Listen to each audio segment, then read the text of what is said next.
Hello, this is Mohammed Bey. Welcome to the next edition of the Trade Brokers Diaries special series on Africa Open for Business. In this episode, we have with us this afternoon Professor Martin Jacques. Good afternoon, Professor. Good afternoon. Professor, could you tell us a little about your background? I know that you're also the author of the now world famous book, When China Rules the World, and I understand it's in its second edition now. Is that correct? Correct, yeah. And you're also a visiting professor. Which university are you professor at now? Well, I'm a senior fellow at the Department of International Politics and International Studies at Cambridge University in the UK, and I'm a visiting professor at Tsinghua University in Beijing. Yes, we're all familiar with your concerns about China and its position in the world today. Could you give us a little background about how China got that way? Was it ever a world power in earlier centuries, for example?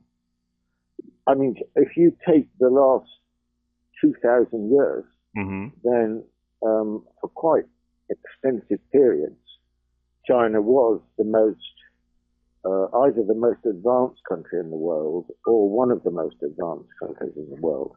In fact, in a way, remarkably, Chinese civilization has enjoyed several quite extended periods of relative preeminence. Mm-hmm. And the last one finished, I would say, in the late 18th, early 19th century. And then it had a 200 years, probably 150 to 200 years, when it did very badly. Mm-hmm. And it began to recover from the mid 20th century after the revolution, really, but especially after the reform period started in 1978. Ah, I see. And nowadays, China is taking what you might call its position or its place on the world stage. And it is well known in many international circles that Africa has become a major, shall we say, target of Chinese interests.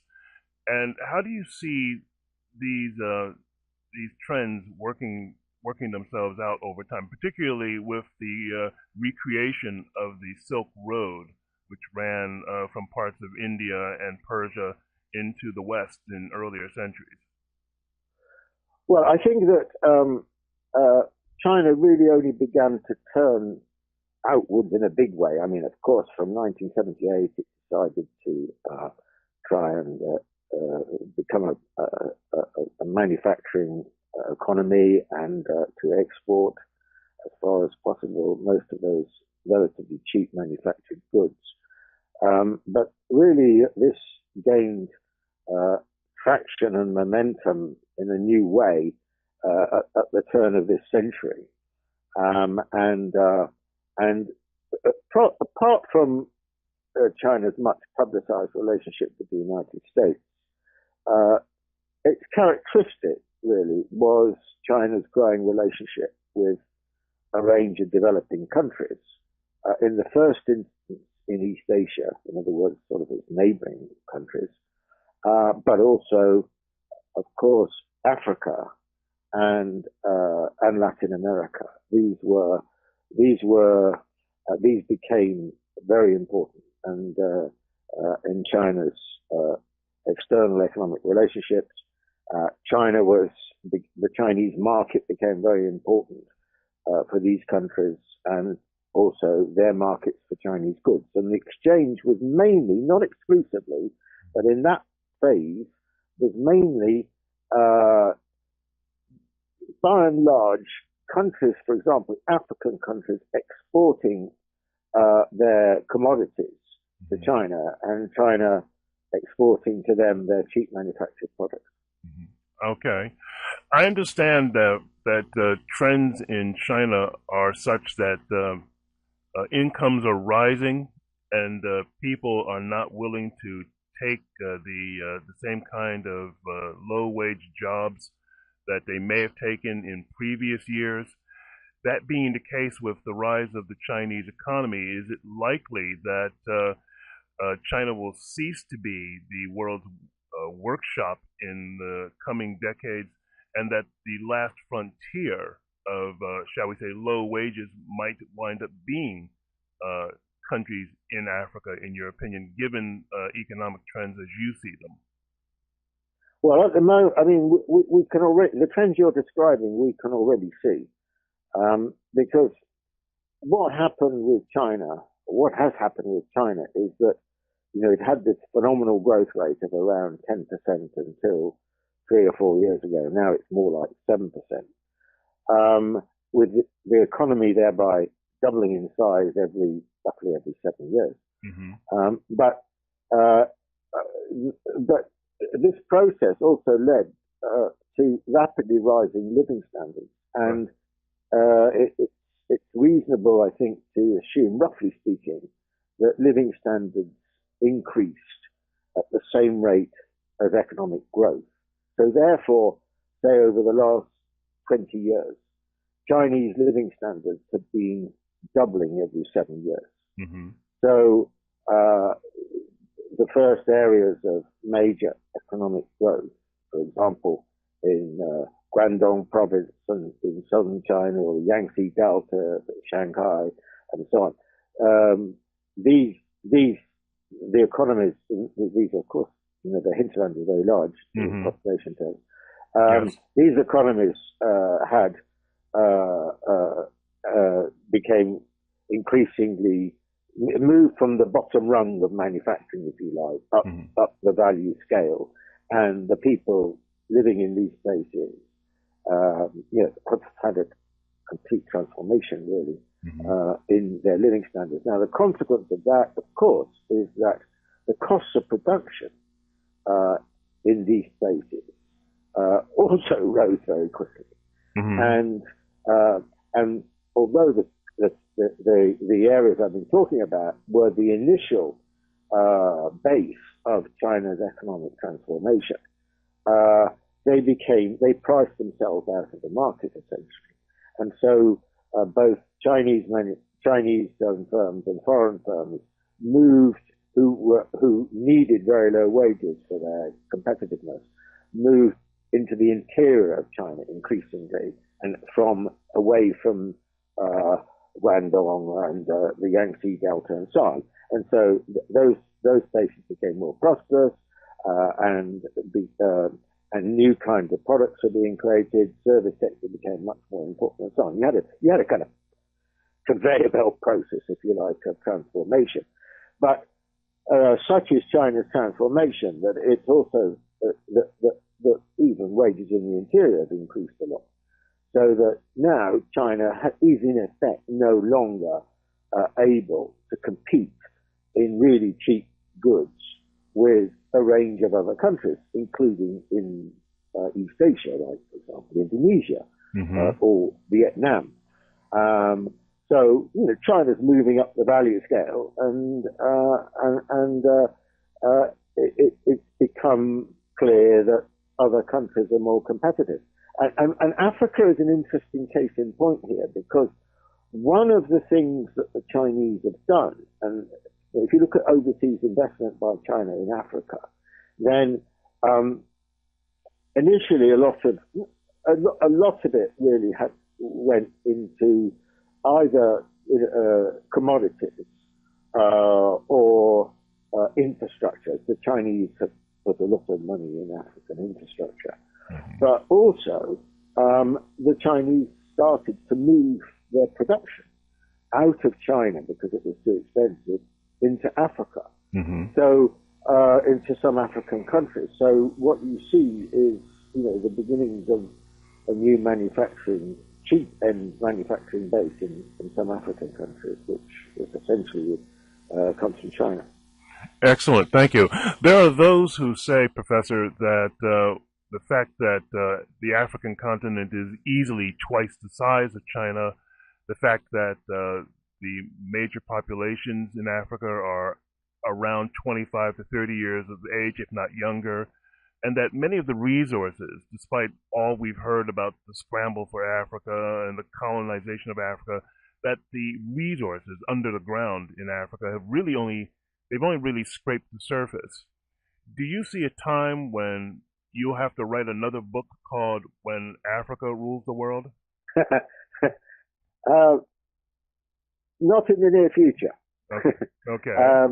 I think that Africa, I mean, it is certainly true, I think, that on the whole, the impact of China on Africa has been positive for Africa. Hmm.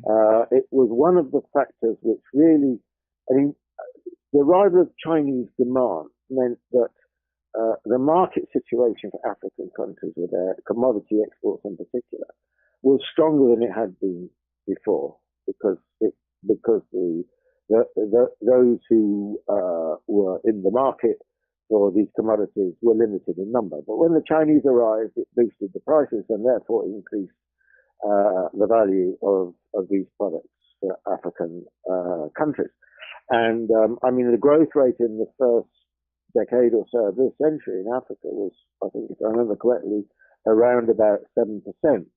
And then it went down at the time of the financial crisis, or sort of went down then. And then I think I'm not quite sure what the latest figures are, but it then pushed up a bit, but maybe hasn't recovered to where it was before. So I think that on the whole, Chinese, and unlike the Western countries, Europeans and so on, China has invested seriously in infrastructure, and that's exactly what the European countries, colonial powers, didn't. So I think that the impact of China on the whole, with, it's not unqualified, but on the whole has been pretty positive for Africa. But, Africa's got a long way to go.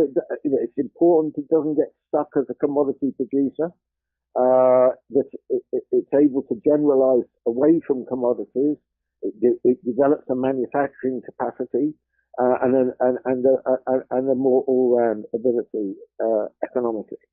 That's going to be, that will really be a very important. But certainly, the last 10, 15 years has been very good. It's been a very relatively good period for Africa in these days. Glad to hear it. Professor, one last question. What do you think African societies or African governments, any government in particular, if you wanted to comment on that, what do you think are some of the issues that they really need to focus on, aside from the ones you just mentioned? Any kind of pitfalls, political, economic, social, that you think a given government should watch out for or focus on in order to improve their standing in the global markets? It's a good question. I mean, I think that the African countries were right to embrace a relationship with China. I think that that relationship mustn't be static. I think that African countries, sometimes because they were in a relatively weak position vis-a-vis China, agreed to deals which were not sufficiently beneficial for African countries. And there's now, there's been quite a lot of renegotiation of those deals. I think so that's important. I think that the danger is that money, the resources that are made available by this new kid on the block, namely China, pushing up the value of African products, that is treated in a dynamic way. That the danger is that the elites sort of indulge in, enjoy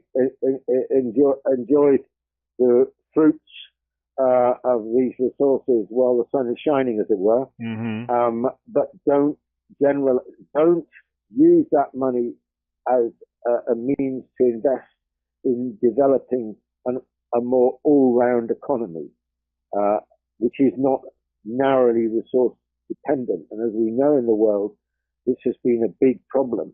Yes. That countries, not just in Africa, there are examples in Latin America, in the Middle East and so on, they just get stuck with this resource. And also, of course, it becomes, we know this is rentier income, and it can lead to quite a lot of corruption. So I think that the more the African leadership can use this opportunity provided by China, first to make sure the relationship with China itself is beneficial, which I think it is in principle, but I think they can make it more so. And secondly, they use the benefits, the income, the revenue from this trade, from these investments, to to improve and to improve the all-round quality and reach of their own economies. This is very important. Professor Martin Jacques, author of When China Rules the World, thank you very, very much for your time, and thank you very much for joining us here on Africa Open for Business. Thank you, Mohammed. Thank you very much, and have a good evening. Bye-bye. Bye-bye.